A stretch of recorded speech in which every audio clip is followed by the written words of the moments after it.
So for those of you who've been watching my YouTube videos, I just wanted to show you that my camera stand has got an upgrade.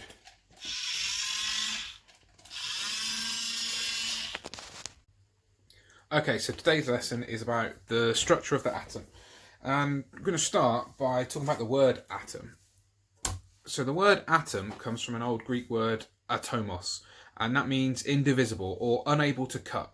So the idea is if you had a gold bar and you chopped it in half, you'd have half a gold bar, and if you chop that in half, you'd have a quarter of a gold bar. And the Greeks thought if you kept chopping, eventually you'd get to such a small amount that you wouldn't be able to cut through that. So it would be indivisible. You wouldn't be able to cut it apart. So that's atomos, which is where we get the word atom from. So atom, something that you can't get smaller than. And we're going to talk a bit, first of all, about the old models of the atom. And we've actually disproved these now, but that's sort of, by understanding where the science used to be and what we think now, should hopefully give you a greater understanding of it. So the whole idea with science is, if we come up with evidence which doesn't fit our idea, then we change our idea based on the new evidence. So the Dalton Model, which was proposed in 1803 by a dude called Dalton, don't need to learn the date, but I've just put enough information for you. So he said that atoms were solid spheres, a bit like snooker balls or pool balls. He said you can't break them down into anything simpler, that all atoms of a certain element were identical, and he also said that atoms of different elements were different. I couldn't fit this on one sheet, so let's go. So there we go. So Dalton Model, all atoms are solid spheres, you can't break them down to anything smaller.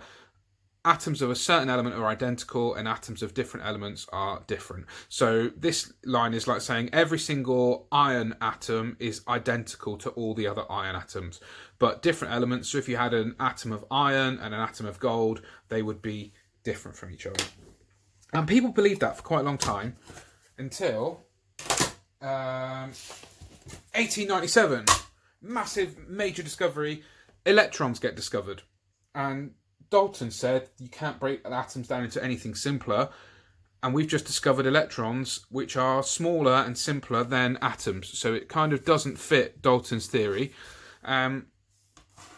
So it took us a little while, 7 years, and then a guy called Thomson came up with a model which is often known as the plum pudding model or the chocolate chip model. And the idea is you've got your atom, and electrons are smaller than an atom, and electrons have a negative charge. So it's like chocolate chips inside a cookie. So we've got our cookie and put some chocolate chips in it with a negative charge. And the idea with that is the atom overall has to be neutral. It has to have no charge. So you have to have positives to cancel out the negatives. So whilst these chocolate chip bits, or the plum pudding bits, they're electrons with really strong concentrated negative charge. So that means there needs to be lots of little small positive charge spread throughout the whole atom. So the idea was that, if I draw one here. So if that's our atom, that whole thing is positively charged, except for the little tiny areas of electrons, like that would be negatively charged there. So negative, negative, negative, negative.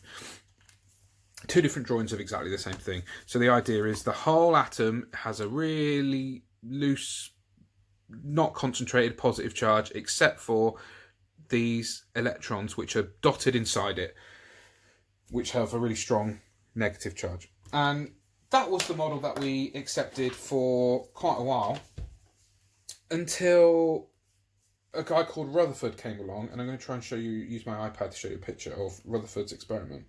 And Rutherford managed to get some alpha particles. We won't worry about what they are too much, except for the fact that they are positive.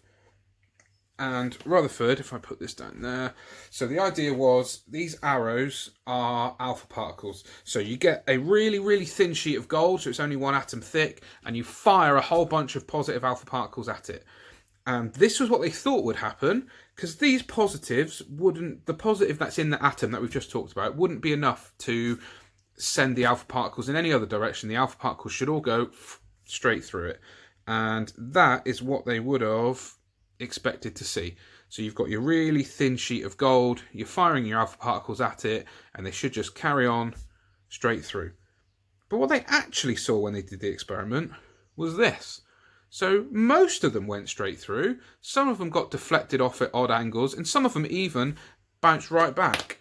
And if we were just using the Thomson model, like the chocolate chip or the plum pudding model, there is absolutely nothing that could explain why that happened. So to try and figure out, we got these results. Why? What does an atom look like? Because our other ideas must have actually been wrong. They went to the Rutherford model, which is pretty close to what we use today, which is where atoms are mostly made of totally empty space. And you have the nucleus in the middle with all the positives and the negative electrons dotted around the outside. And then this explains it, because if an alpha particle comes through here, just goes straight through. Here, just goes straight through. Here, positive alpha particles got a little bit close to the positive nucleus, so it gets deflected a little bit. And here, where they were going to be hitting the nucleus straight on, it's a strong enough positive charge to make it bounce back in a totally separate direction. And that is the model which explains this. So that was the Rutherford scattering experiment is what made us change from the plum pudding sort of chocolate chip model to the Rutherford model with a nucleus, which is what we use today.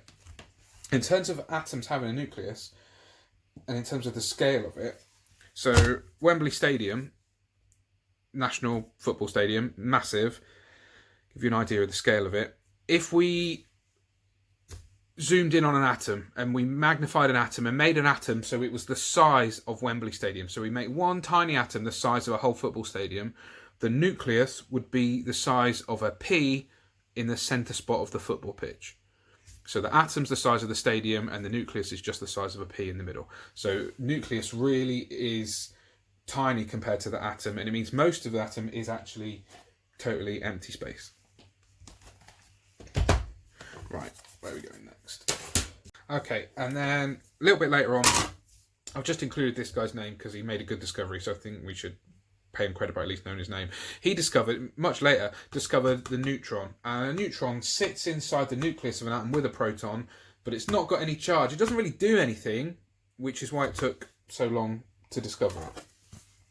So what we end up with is atoms made of three things.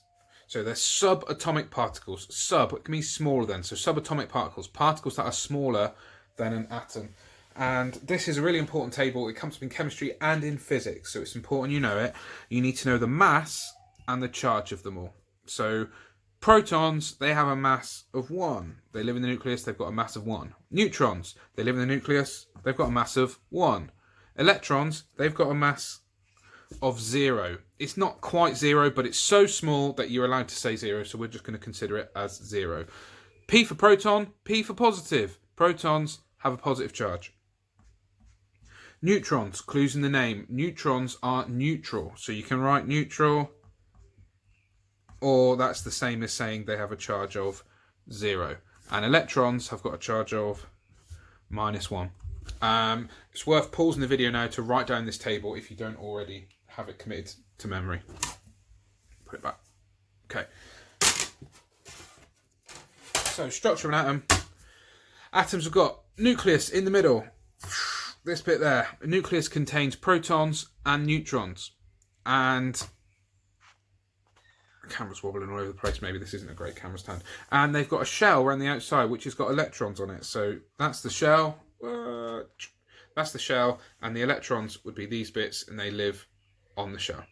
So that's your basic structure of an atom. Mostly empty space.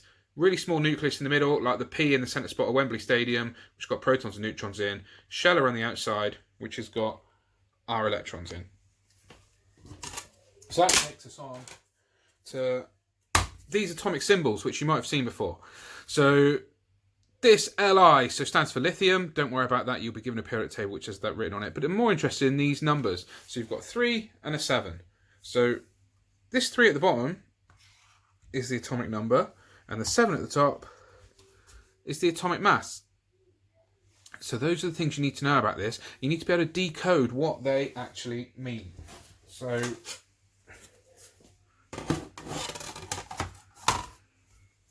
the atomic mass, and this is not the right sheet.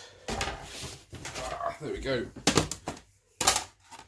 So the atomic number, and I've written these the wrong way around. Let's go with there. So the atomic number is the proton number, which just tells you how many protons. So sometimes you see it called atomic number, sometimes you see it called proton number. It just tells you how many protons. So lithium's got an atomic number of 3 because a lithium atom has 3 protons. The atomic mass is the mass of an atom. It tells you how many protons and neutrons it's got. If you remember this table, protons have a mass, neutrons have a mass, electrons don't. So the atomic mass of an atom tells you the total of all the protons and neutrons in it. So how does that help you? If you had a question that asked, I want to know the total number of protons, neutrons and electrons in a lithium atom, well, this is how you work it out. The protons is the atomic number. The neutrons is the atomic mass minus the atomic number. So we'll just look at that for a second. So how many protons has lithium got? It's the same as the atomic number. So it's just got 3. So 3 protons. How many neutrons has lithium got? Well, it's the atomic mass minus the atomic number. So 7 minus 3 tells you it's 4. And then the very last bit, how do you work out electrons? Well, this is something I haven't said yet, but atoms have to have a neutral overall charge. They're not allowed to be positive or negative. If we go back to our table, if protons are positive and electrons are negative, but overall the atom has to have a charge that is neutral, well, we've got 3 protons, so we've got 3 positive charges, which means we must have to have 3 negative charges to cancel it out. So electrons, it is the same as the protons. So lithium has got 3 of those, 4 of those, and 3 of those. And I'll just do one other quick example. So if we've got boron, remember atomic number, atomic mass. So for boron, how many protons? Well, same as the atomic number. So for protons, it's 5. For neutrons, it is atomic mass minus the atomic number. Atomic mass, 11. Minus the atomic number, 5. So it's got 6 neutrons. And then how many electrons? It's just the same as the protons. And protons was 5. So that is how you work those out. And then the final thing to conclude this video today with is electrons in terms of fitting them on their shells. And it's a really, really simple rule to remember. It's you can fit 2 electrons on the first shell, then you can fit 8 electrons on the next shell, and then you can fit 8 electrons on the next shell, and so on and so on, unless you're going to go on and do A-level chemistry and then bits of the pattern doesn't quite follow on forever. But for GCSE, you can just think that pattern follows on forever. So if I go back to lithium, which we said had 3 electrons, we put our lithium atom, we go, right, let's draw it. We know we need 3 electrons, so we draw a shell, 1 electron, 2 electrons, 2 on the first shell. Have we finished yet? No, we need to have 3, so we need to have an extra shell and put 3 on there. If we were doing calcium, so calcium, which has 20 electrons, we would put, so Ca, we put a shell and put 2 on. Are we up to 20 yet? No, but remember our rule is 2, 8, 8, and then carrying on. So we've got 2, nowhere near 20 yet, but the first shell can only fit 2, it is full. So we do our next shell, 1, 2, 3, 4, 5, 6, 7, 8. 2 plus 8 is 10. We're still not up to 20, but this shell is full. So then we do another shell, 1, 2, 3, 4, 5, 6, 7, 8. So 2 plus 8 plus 8 is 18. And we're still not up to 20, but we're nearly there. We only need 2 more. So we have to draw another shell and then just put 2 on. And I've run out of space, so that would have been a circle all the way around. It's the real whistle-stop tour for those things. I'll include some links in the work to other revision which can talk through this topic in a little bit more depth if you've struggled to follow any of this, because it has been very, very quick.